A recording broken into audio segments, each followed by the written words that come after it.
ఒకసారి నర్మద దగ్గరికి వెళ్ళి స్నానం చేసినా నమస్కారం చేసినా ఇప్పుడు ఇక్కడ ఈ క్షణంలో నర్మదా నది గురించి విని నమస్కారం చేసినా పాతకములను తొలగించగలదు. ఇది ఎవరిస్తున్న భయం? శంకర భగవత్పాదులు. ఇంకొక గొప్ప శక్తి ఉంది. అందుకే శంకర భగవత్పాదులు ఒక మాట అన్నారు, బ్రహ్మ విష్ణు మహేశ్వరులను కూడా కాపాడగలిగినది నర్మదయే అన్నారు. నర్మద ఎంత శక్తివంతురాలంటే త్రిమూర్తులను కాపాడుతుంది. వాళ్ళు కూడా రక్షణ పొందాలని ఎప్పుడైనా అనుకుంటే, అధిక తేజస్సు కావాలి అనుకుంటే నర్మదని ప్రార్థన చేస్తారట. అంత గొప్ప నది.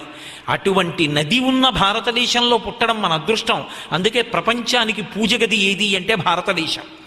భారతదేశంలో మనం పుట్టడం, ఇక్కడ మనం చక్కగా ఈశ్వరారాధన చేసుకోగలగడం మన అదృష్టం. ఇంట్లో అందరూ సంతోషంగా ఉండాలంటే ఒక్క పూజ గదిలో జాగ్రత్తగా ఈశ్వరుణ్ణి అనుష్ఠానం చేస్తే చాలు, ఇల్లంతా సంతోషంగా ఉంటుంది.